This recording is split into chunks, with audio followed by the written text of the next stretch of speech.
तो जी आज हम पढ़ने वाले हैं सेकंड चैप्टर ज्योग्राफी का। सेकंड चैप्टर बुक के अकॉर्डिंग देखें तो थर्ड चैप्टर है फॉरेस्ट एंड वाइल्ड लाइफ, हट गया है, तो सिलेबस के अकॉर्डिंग सेकंड चैप्टर है वाटर रिसोर्सेज। मैंने पहले चैप्टर में कहा था कि रिसोर्स के बारे में पढ़ेंगे, फर्स्ट चैप्टर में लैंड रिसोर्सेज के बारे में पढ़ा, इस चैप्टर में वाटर रिसोर्स के बारे में पढ़ेंगे। क्यों? लैंड रिसोर्स 29% ऑफ अर्थ है, तो रिमेनिंग 71% ऑफ अर्थ क्या है? वाटर रिसोर्सेज है। उसके बाद आप देखें तो ग्लेशियर्स वगैरह और उन सबको काउंट करेंगे तो अराउंड 75% बनता है, यानी कि 3/4 of earth surface is covered with water.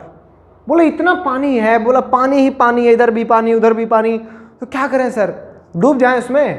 कहते नहीं। देखो वैसे डूबने की बात भी है कि पानी यहाँ पर आपके पास देखें तो आपके पास झील है, आपके पास लेक्स हैं, पोन्ड्स हैं, ठीक है, आपके पास रिवर्स हैं, ओशन है, लेकिन डूबना है आपको किसी के प्यार में, तो खैर वो अपनी अपनी चॉइस का मामला है। तो डूबने के लिए नहीं है ये पानी हम पढ़ रहे हैं। क्यों? क्योंकि एक प्रेडिक्शन है, एक अनुमान है कहें तो कि 2025 आते आते 2 बिलियन लोग, याद रखिएगा 2 मिलियन नहीं 2 बिलियन, वर्ल्ड की अप्रोक्सीमेट 7 बिलियन के आसपास पॉपुलेशन है, 7 बिलियन पॉपुलेशन में से 2 बिलियन लोग एब्सोल्यूट वाटर स्कैरसिटी में, कि पीने के पानी की भी कमी हो जाएगी, ऐसी स्थिति में रहेंगे। बोला सर इतना पानी है और फिर भी पानी की कमी हो जाएगी। बोला क्यों हो जाएगी सर? बोला यही तो पढ़ना है इस चैप्टर में। ये चैप्टर दिखता बड़ा है, ये चैप्टर बड़ा है नहीं, इतना ही है ये। भाई पानी है लेकिन फिर भी कमी है, तो उसके कारण है। बोला ये कारण है तो इनका सॉल्यूशन भी होगा। बोला हाँ सर ये सॉल्यूशन है। बोला लेकिन इसके एक सॉल्यूशन में भी एक प्रॉब्लम है। यार बड़ी गजब की बात है, सिर्फ इतना है चैप्टर। देखो सबसे पहली बात है ओवर एक्सप्लॉयटेशन। पानी के पास देखो, पानी की वैल्यू वो नहीं जान सकता। देखिए वो वाली बात है ना कि जब तक कोई हमारे पास होता है हम उसकी कदर नहीं कर पाते हैं। तो पानी जिनके पास है वो पानी की चिंता ही नहीं करते हैं। अब फॉर एग्जांपल यहां इरिगेशन की बात की गई है, खासकर पंजाब में देखें आप, पंजाब, ठीक है, द लैंड ऑफ 5 रिवर्स, 5 नदियां उसमें से निकलती। साहब जिस स्टेट से 5 नदियां निकलती हैं उन्होंने चैनल्स बना रखी इरिगेशन के लिए, वो धड़ल्ले से इरिगेशन करते हैं वहां पर, तो इस पानी का ओवर एक्सप्लॉयटेशन वो करते हैं। इसका एक और कारण ये भी है ड्राई सीजन एग्रीकल्चर। देखो सुनो, इरिगेटेड एग्रीकल्चर, आगे लिखो, is the irrigated agriculture is the largest consumer of water। पानी सबसे ज्यादा लेता है इरिगेशन के लिए। पानी जो है इरिगेशन में यानी कि सिंचाई करने के लिए जरूरत होती है। क्या? अब देखो इरिगेशन करोगे क्या क्या सिचुएशन बनती है। अब देखो आप ड्राई सीजन की बात करें, मॉनसून सीजन के अंदर तो आप देखेंगे कि मॉनसूनी हवाएं जो हैं उनकी वजह से, मॉनसून विंड्स की वजह से वहां पे होता है। उसमें आप देखेंगे तो वो जो अरेबियन सी से स्ट्रीम उठ के जाती है, उधर से बे ऑफ बंगाल वाली स्ट्रीम है, या सर्दियों में देखें तो वेस्टर्न साइक्लोनिक डिस्टर्बेंसेस हैं।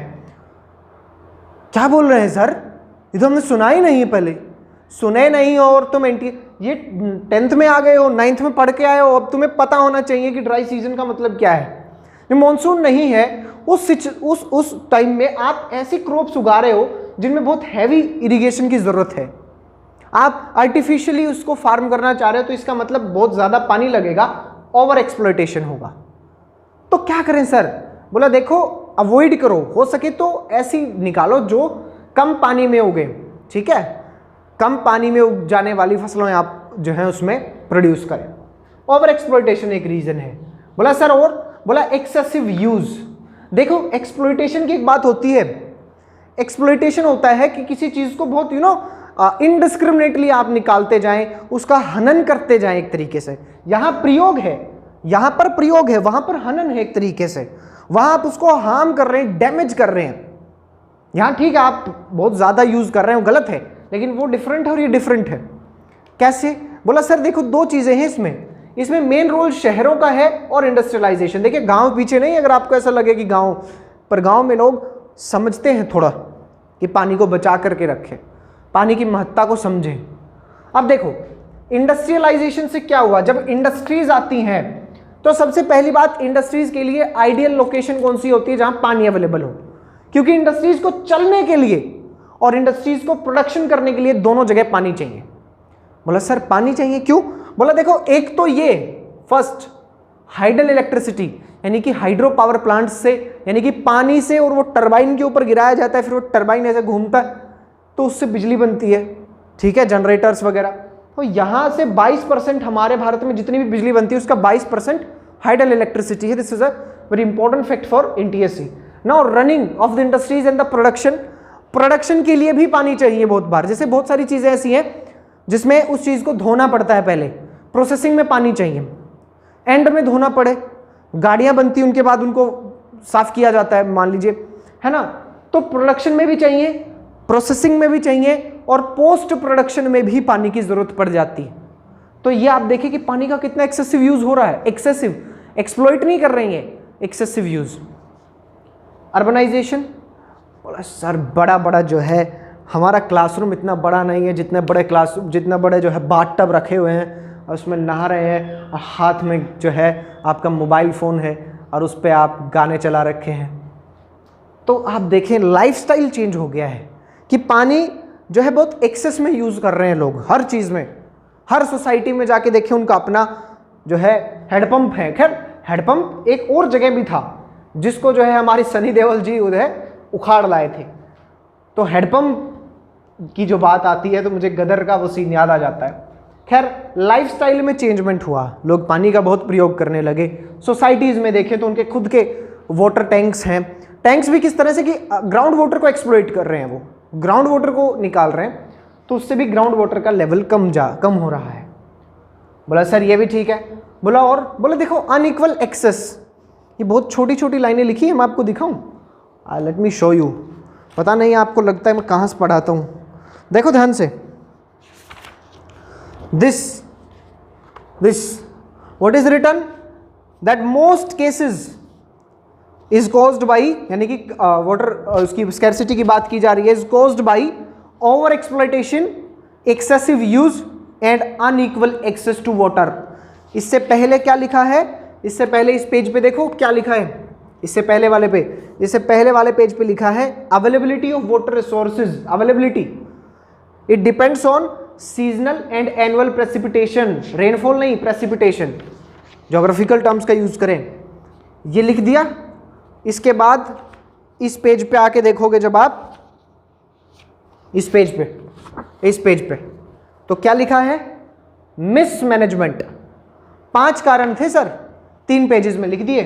Over exploitation, excessive use, unequal access, annual and seasonal precipitation, mismanagement and quality की बात आती है बाद में। मैं आपको ऐसे ही नहीं पढ़ा रहा हूँ, ये पढ़ने के बाद, नोट्स पढ़ने के बाद जब इसको पढ़ोगे ना एक बार, तो ये किताब थोड़ी थोड़ी समझ में आने लगेगी। दूसरी तीसरी बार में जाके पता चलेगा कि क्या पढ़े थे। ऐसा नहीं है बस एनसीईआरटी लिया, उठा लिया, रट लिए।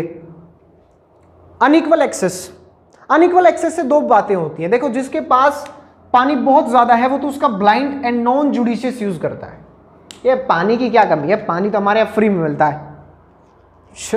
जहां नहीं है वहां ऐसी सिचुएशन है, राजस्थान में आप देखें महिलाएं 25-25 किलोमीटर दूर अपने सर के ऊपर भारी भारी बर्तन रख करके उसमें पानी लेकर के आती हैं। हम उन महिलाओं के बारे में नहीं सोचते, हम उन परिवारों के बारे में नहीं सोचते, हम उन लोगों के बारे में नहीं सोचते जो पानी की कमी से मर जाएं। सोचिए प्यास से मर जाना कितना दर्दनाक होता होगा।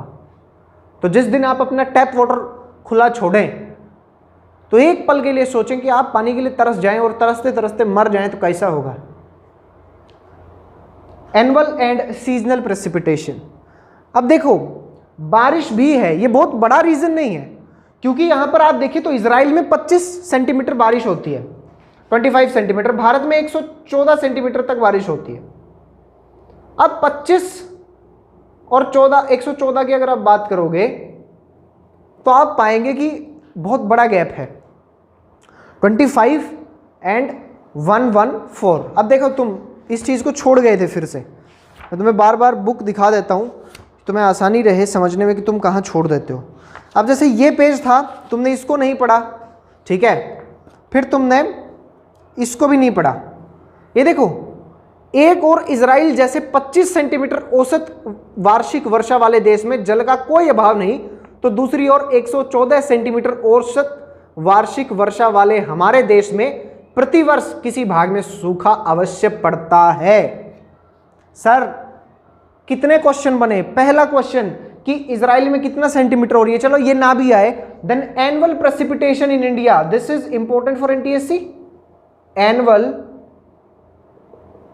Precipitation in India 114 centimetre important. Then आप देखें तो ये बहुत बड़ा कारण नहीं है, पर हां कुछ हद तक तो है।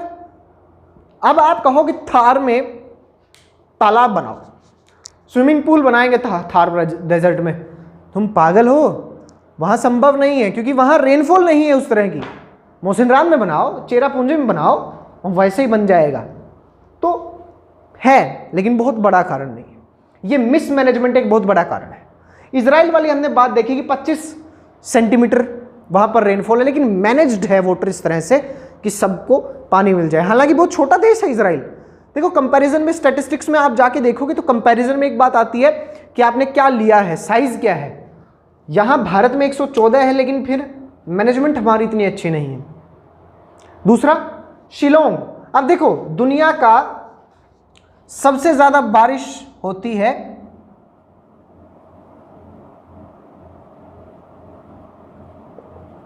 मौसिनराम, इससे पहले होती थी चेरापूंजी, दोनों मेघालय में है, मेघालय,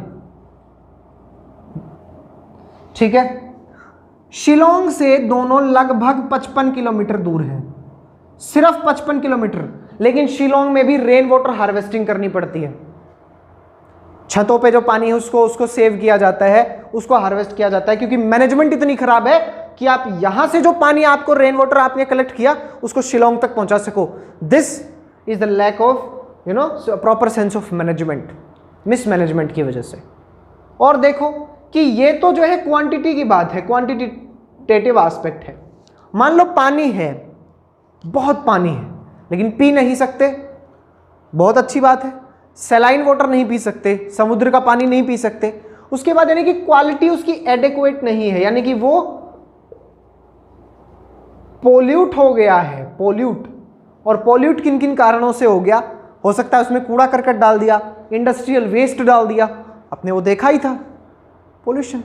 बोले सर ये तो हमारी स्कैर्सिटी के कारण है, ये उसका सॉल्यूशन है, ये water management. Water management is the solution of water scarcity. Manage करना इन चीजों को, तुम रोक नहीं सकते। तुम ये नहीं कह सकते कि पानी का यूज मत करो इरिगेशन में, तुम ये नहीं कह सकते कि इंडस्ट्री में पानी का यूज मत करो।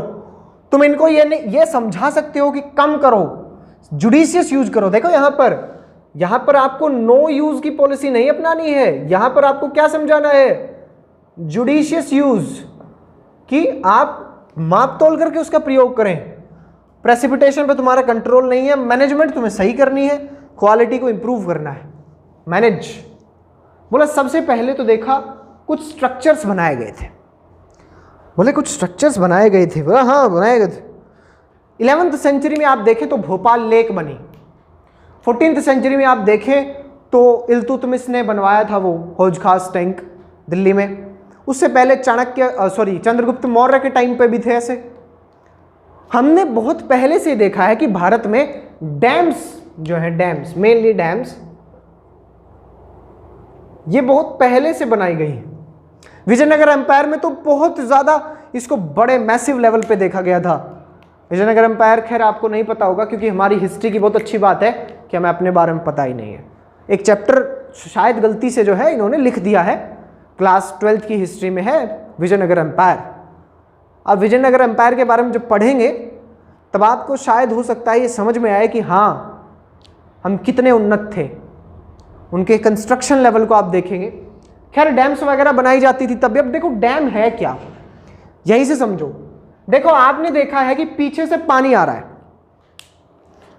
पीछे से पानी आ रहा है, पानी, ठीक है, यहां से ये जो है पानी आ रहा है, नदियों से कहीं भी, किसी भी हिस्से से, कहीं भी जगह से आ रहा है। हमने बीच में एक दीवार बनाई, रोक दिया, पानी को रोक दिया। तो ये जो दीवार है ना, ये दीवार ये डैम नहीं है, ये एक दीवार है। इसके साइड में हमने पानी को रिजर्व करने के लिए रिजर्वोयर बनाया। अब ये ऐसे नहीं है, ये अगर आपको ऐसे लग रहा है, ऐसे नहीं है, ये एक बॉक्स की तरह समझो इसको, बॉक्स। अब जैसे मैं आपको बॉक्स कैसे समझाऊंगा, आप बॉक्स देखें, कोई भी किसी भी तरह का एक रेक्टेंगुलर बॉक्स देख लें या कैसा भी बॉक्स जो ऊपर से खुला हो। सिर्फ ये मान के चलो कि एक बॉक्स है, ठीक है, स्क्वायर बॉक्स है, ऊपर से खुला है।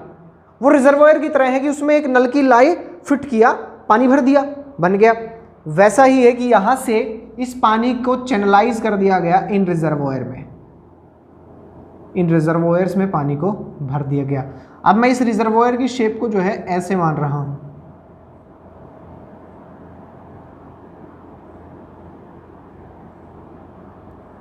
ठीक है, कुछ इस तरह से शेप है, ऊपर से खुला है, बाकी भरा हुआ है, तो फुल भर दिया है हमने इसको, इधर भी हमने भर दिया। तो ये जो रिजर्वोयर है ना, एक्चुअल में ये रिजर्वोयर एक्चुअल में जहां पे पानी को रोका गया है, this is damn.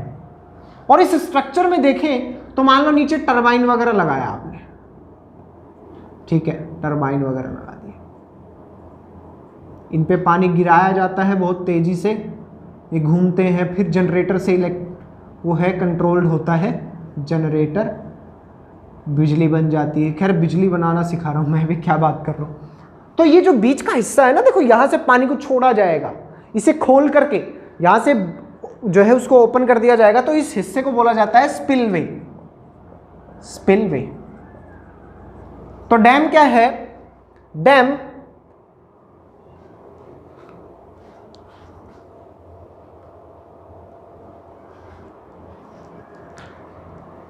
A barrier across flowing water, पानी बह रहा था उसके बीच में हमने एक बैरियर लगा दिया, दैट ऑब्स्ट्रक्ट, जो रोकता है, डायरेक्ट वहां सीधा आ रहा था, आपने रोका, इधर डायरेक्ट किया, इधर, इधर एंड इधर, एंड रिटार्ड्स, क्योंकि पानी यूं आ रहा था, रोका, इधर उधर किया, थोड़ा सा बैक हुआ, रिटार्ड द फ्लो, पानी के फ्लो को, ऑफन क्रिएटिंग अ रिजर्वोयर, यहां पर रिजर्वोयर है या मे भी एक छोटी लेक बना दी जाए, उसमें पानी को रख दिया जाए। बोला इसको मल्टीपर्पज जो है वो बोला गया था, प्रोजेक्ट बोला गया था। Dams were called multipurpose. बोला मल्टीपर्पज क्यों बोला गया था, सीधी सी बात है भाई, जिसके ज्यादा पर्पज होंगे उसके जो है उसका नाम इसी तरह से। क्या सबसे पहले क्या था, इलेक्ट्रिसिटी जनरेशन। बोला हाँ सर। बोला फिर ये पानी यहां से इनके ऊपर टरबाइन पे तो गिर गया, अब क्या करें। बोले पानी को जाने दो, कहां जाने दे, खेतों में जाने दो। तो बोले इरिगेशन। बोला सर और इस पानी को अगर मैं घरों में भेज दूं तो। ये बोला बहुत अच्छी बात है, डोमेस्टिक यूज के लिए हो जाएगा, थोड़ा सा पैसा लेके आए हैं, इंडस्ट्रीज को भी दे दो।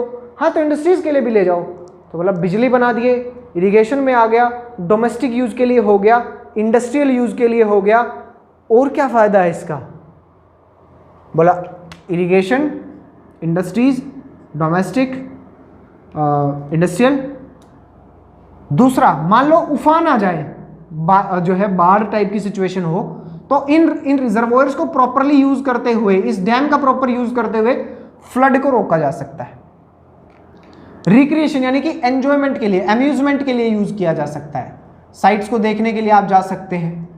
इनलैंड नेविगेशन, भाई लेक बना दी। देखो अब सोचोगे कि सर डैम देखने जाएंगे क्या, अरे ये लेक बनाई है भैया, लेक भी तो बनी है साथ में। Often creating a reservoir or a lake, every single word of NCERT is important, and if you miss a word you miss entire concept. Clear, कोई बात ही नहीं है sir, no ifs no but, नहीं आपने एक वर्ड को भी छोड़ दिया तो खत्म। अब देखो लेक है, लेक देखने तो जा सकते हो, वहां पर लेक में क्या हो सकता है, जो है अम्यूजमेंट के लिए कहें तो रिक्रिएशन, फैमिली के साथ गए, बोटिंग किया, जो है पूरा एंजॉय करके आए हो, सही की बात है। बोला सर इनलैंड नेविगेशन, नेविगेशन वहां पर शिप्स वगैरह का यूज करके आप जो है बोट्स वगैरह चला सकते हैं। फिश ब्रीडिंग, अब देखो जहां पानी है वहां तो फिश आप कर ही सकते हो यहां पर। नाउ फिशेज से रिलेटेड, फिशरीज से रिलेटेड होता है, वो क्या कहलाता है, एग्रीकल्चर के अंदर आता है, उसको क्या बोलेंगे वो आप पता करेंगे। बोला इतना सब फायदा था, बोला इसीलिए पंडित जवाहरलाल नेहरू ने इसको क्या कहा था, temples of modern India. Sir you can easily think, you can easily understand the importance of this term dams, of this word, of this thing, temples of modern India. Why? बोला he said one thing कि देखो इससे गांव को भी फायदा होगा, water irrigation, बोला सर गांव को भी फायदा होगा, और ये हमारी इंडस्ट्रियल, और आप देखेंगे वहां की दूसरी तरफ क्या भाई, गांव को फायदा हुआ एग्रीकल्चर में, वाटर सप्लाई में, इंडस्ट्रीज को फायदा हुआ, अर्बन सेंटर्स को फायदा हुआ, यहां से रिक्रिएशन से, इनलैंड नेविगेशन से, फिशरीज से हमारी इकोनॉमी को फायदा हुआ। सर ये हमारे लिए सब कुछ करेंगे, तो these are the temples of modern India. नहीं समझ में आया तो दोबारा से सुनना। बोला लेकिन सर इनका अपोजिशन बहुत होता है। हाँ बोला अपोजिशन हुआ है। नर्मदा बचाओ आंदोलन, नर्मदा बचाओ आंदोलन, क्वेश्चन आ जाए what is Narmada Bachao Andolan. Option A a governmental organisation, option B a non governmental organisation, NGO, तो it is an NGO, non profitable governmental organisation, non governmental organisation. Opposition क्यों है? बोला सर पहली बात तो ध्यान से सुनो, आपने ये बताया था पहले 9th में कि नदियां अपने साथ सेडिमेंट्स बहा के लाती हैं, छोटे छोटे कंकड़ जो है लेकर के आती है, उनको जो है बिछाती चलती हैं प्लेन्स में, और वहां पर प्लेन्स का निर्माण होता है फर्टाइल। हाँ सर बताए थे। बोला पानी को तो यहां रोक दिए, अब क्या होगा? तुम एक काम करो, तुम एक बक्सा लो और तुम उस बक्से में क्या करो, उस बक्से में जब आप, एक बॉक्स होगा, आप उस बॉक्स में पानी डालो। जब उस बॉक्स में पानी डाल दोगे, मैं तुम्हें दिखाता हूं,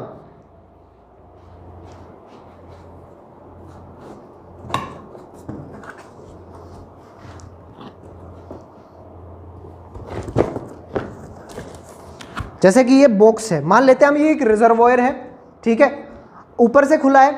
आप क्या करेंगे कि इसमें पानी डालेंगे, ठीक है, पानी में हल्की हल्की मिट्टी घुली हुई हो, मान लो बहुत बारीक, लास्ट वाले में समझाऊंगा सिल्ट को, बहुत बारीक मिट्टी है, कुछ बड़े पत्थर हैं, पानी भर दो। कुछ देर बाद क्या होगा?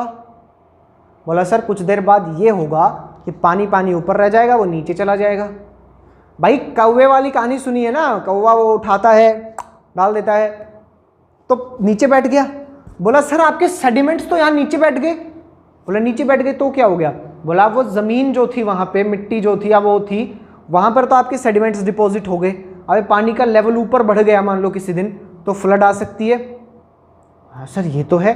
दूसरा, नीचे के बॉटम लेवल पे आपकी फिशेज रह रही थी, आपके एक्वेटिक एनिमल्स रह रहे थे, अब उनको आपने नुकसान पहुंचाया इसके जरिए। हाँ ये भी सही कह रहे हो।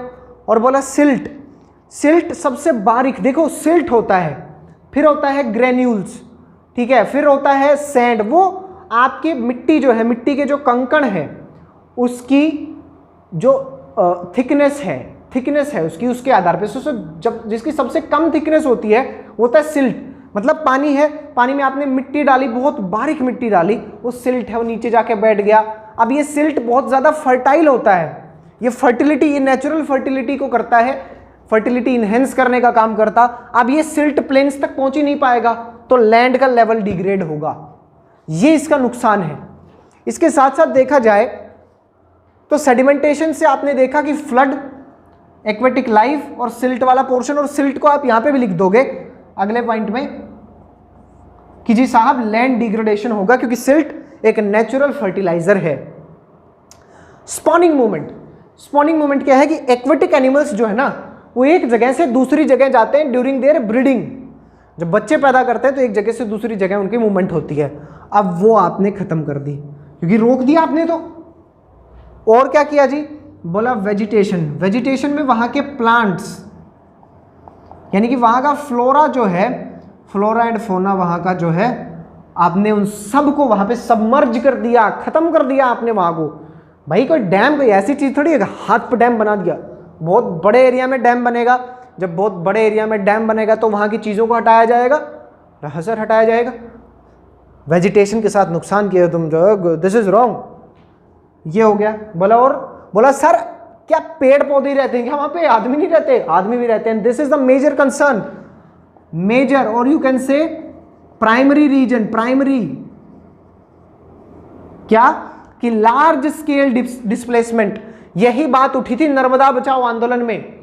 नर्मदा जो है वहां पर गुजरात में उसके ऊपर एक डैम बना रहे थे, सरदार सरोवर डैम, 4 राज्यों के लिए, गुजरात, राजस्थान, मध्य प्रदेश और महाराष्ट्र, 4 राज्यों को फायदा होना था, लेकिन वहां से बहुत सारे लोगों को हटाया गया।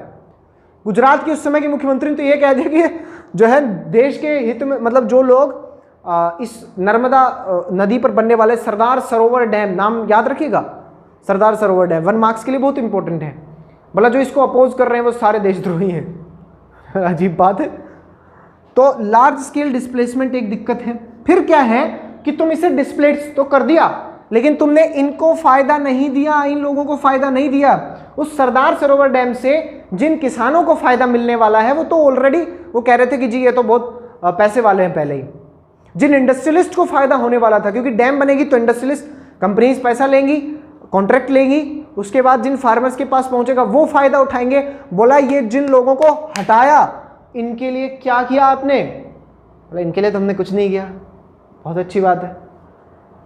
Conflict over the use of water. अब देखो बना दिया डैम, अब उस पानी के यूज पे कोई चाहता है किसी के लिए हो, कोई चाहता है किसी के लिए हो। जैसे कृष्णा गोदावरी रिवर है, इन दोनों को कंबाइन देखा जाए तो महाराष्ट्र ने क्या किया, महाराष्ट्र में एक जगह है कोयना, कोयना पे इन लोगों ने एक मल्टीपर्पज जो है प्रोजेक्ट शुरू कर दिया और वाटर को अपनी तरफ डाइवर्ट किया, फार्मिंग के लिए, इरिगेशन के लिए, इंडस्ट्रीज के लिए किया। अब ये कह रहे हैं कि सर इसका नेचुरल फ्लो डाउनवर्ड है, डाउनवर्ड फ्लो है, महाराष्ट्र से नीचे की तरफ कर्नाटक आंध्र प्रदेश में जाएगी, हमारे यहाँ पे फ्लो कम आ रहा है, ऊपर वाले रोक रहे हैं। So this is the reason. वैसे मेसोपोटामिया की याद आ गई मुझे ये देख के। मेसोपोटामिया में भी ऐसा होता था कि ऊपर से नीचे नदियां आती तो बहुत बार वो रोक देते कि नीचे सूखा पड़ जाए, और कभी कभी ऐसी सिचुएशन में उस डैम्स को खोलते, फ्लड। तो यहां पर ये डिस्प्यूट चल रहा है। दूसरा क्या है कि फेलियर, अब ये वो अचीव नहीं कर पाई जो करना चाहती थी, फ्लड। अब देखो नदी बहुत बड़ी है, बहुत उफान पे है, तो बहुत बार ऐसा भी हो गया कि इनके ऊपर से निकल गया पानी। कुदरत के आगे किसी की थोड़ी चलती है भाई, अहम ब्रह्मास्मि तो कह सकते हो तुम हो नहीं ना असलियत में। तो फ्लड का एक रीजन जो है वो है सेडिमेंटेशन, और एक है कि एक्सेसिव रेनफॉल में भी फ्लड आ जाती है। ये बोला सर ठीक है डैम वैम का भी, दूसरा कोई कंजर्वेशन का तरीका बताओ। बोले दूसरा है रेन वाटर हार्वेस्टिंग, कि आप जो है बारिश का जो पानी है रेन वाटर को ही इस तरह से यूज कर लो कि आपकी नीड्स पूरी हो जाए। बोला कैसे? बोला वेस्टर्न हिमालयाज की देखो कुल्स एंड गुल्स, वो क्या करते कि मान लो किसी जगह पे बारिश हुई तो वहां से एक कैनाल टाइप स्ट्रक्चर बना करके ले आते और एक बड़ा सा ऐसा गोल गोल सा या टाइप सा होता था, उसको भर देते, तो इसको बोला जाता था गुल, और ये कैनाल लाइक स्ट्रक्चर था, इसको बोला जाता था कुल। ठीक है, diagram is important. Rooftop rain water harvesting, sir very important, rooftop rain water harvesting. Tamil Nadu is the first state जिसने रूफटॉप रेन वाटर हार्वेस्टिंग को कंपलसरी किया है, फर्स्ट स्टेट, और वहां पर जुर्माना है अगर इसका यूज नहीं किया। कैसे होता है? पानी आया, ठीक है, ऊपर छत पे, छत से एक पाइप लगा दिया, उस पाइप से पानी नीचे आया, और यहां पर आपने एक क्या किया, फिल्ट्रेशन टैंक टाइप लगाया। इसमें क्या होगा फिल्ट्रेशन टैंक में कि कंकड़ वगैरह बाकी सब ऊपर रह जाएगा, पानी नीचे आएगा, और या आप यहां पर पंप लगा लो या कुआं लगा दो एक तरीके से, उससे आप उसको निकाल लेंगे। सिंपल। छत पे पानी आया था, पहली बार में तो खैर गंदगी वगैरह साफ होती होगी, तो पहली बार तो नहीं करते थे, फिर वो पानी नीचे आता, एक टैंक होता, उस टैंक पे मान लो कोई ऐसा प्योरीफाइंग कुछ ऐसा लगा देते कि उसमें से पानी अंदर जाता और सारे जो हिस्सा था वो बाहर है, जैसे मिट्टी बह के आ गई या इस तरह की बात थी, वो प्योरेस्ट फॉर्म बोला गया है। और वैसे आपको मैं बताऊं, रेन वाटर के लिए एक वर्ड यूज किया गया है, पलार पानी। सो दिस इज योर टास्क कि आप पता करेंगे कि किस हिस्से में, देश के किस हिस्से में the rain water is called Palar पानी, यानी जो है बारिश का जो पानी है उसको पलार पानी बोला जाता है। अब देखिए रेन वाटर हार्वेस्टिंग आपने देखा, एक एग्जाम्पल इन्होंने दिया मैसूर कर्नाटक का, गेंडाथुर, क्या नाम है सर, गेंडाथुर। बोला गेंडाथुर में 1000 mm रेनफॉल होती है, और बोला 80% इसको ये लोग हार्वेस्ट कर लेते हैं, यूज कर लेते हैं। सर बड़ी अच्छी बात है। बोला हर एक परिवार, 200 लोग रहते हैं इस गांव में, बोला साल का हर एक परिवार जो है लगभग 50,000 लीटर पानी हार्वेस्ट करता है रेन वाटर से। 50,000 litre sir, can you imagine, यानी पूरा गांव 1 लाख लीटर पानी एक साल में आप कलेक्ट कर लेते हैं। Great sir. 1 lakh litre Rajasthan के लोगों को देखिए जो वहां पे रहते हैं वो आपको बताएंगे कि 1 लाख लीटर की वैल्यू क्या है। थर्ड, खदिन्स। जोड़ तो आपको पता है, जोड़ एक ऐसा टाइप का ही होता है स्ट्रक्चर, उसमें सीधी बारिश होती है, यूं वो भर जाता है, ठीक है। खदिन्स क्या है कि कुछ ऐसा टाइप का स्ट्रक्चर होता है, ये ऊपर उठा हुआ हिस्सा होता है, ये थोड़ा सा लोअर हिस्सा होता है। तो यहां पर वो एक बैरियर क्रिएट कर देते हैं, बैरियर, ठीक है, बैरियर सा क्रिएट कर देंगे कि पानी आया, यहां गिरा पानी, यहां पानी गिरा और पानी बह करके यहां इकट्ठा हो गया, यहां इकट्ठा हो गया, यहां इस हिस्से में पानी इकट्ठा होता चला गया। So this is khadin. ये एक दीवार सी खड़ी कर दी उन्होंने जमीन पे ही, भाई ऊपर की जमीन थी ये थोड़ी सी, यहां से पानी भर के आया, इधर गिरा, बह के जाता, इन्होंने एक बैरियर लगा दिया यूं, अब इसी जमीन पे पानी खड़ा हो गया। जोड़ आपको पता है, टैंक्स कि आपने घर में ही आपने यहां पर क्या किया, जैसे आपने घर बना रखा है और एक घर के चारों तरफ कोर्टयार्ड है, ठीक है, आपने इस हिस्से में अंडरग्राउंड टैंक बनवा लिया, उस टैंक को आप अपनी मोटर से भर लेते होंगे, तो टैंक है। बैम्बू ड्रिप इरिगेशन सिस्टम कहां फॉलो किया जाता है, आप बताएंगे। North eastern part of India में इसको फॉलो किया जाता है कि बैम्बूज का एक बहुत बड़ा स्ट्रक्चर बना देते हैं, ठीक है, बैम्बू ऐसा होता है, उसको जोड़ते जोड़ते, बैम्बू है ये, इसको कई लोग जो है इस तरह से इसमें पानी डलता जाए और ये कई किलोमीटर दूर तक इसका फायदा ले सकते हैं। सर खत्म, इतना ही था, अननेसेसरी टेंशन में। इस चैप्टर में बच्चे नंबर कटवाते हैं बहुत ज्यादा, क्योंकि कुछ है ही नहीं, खत्म।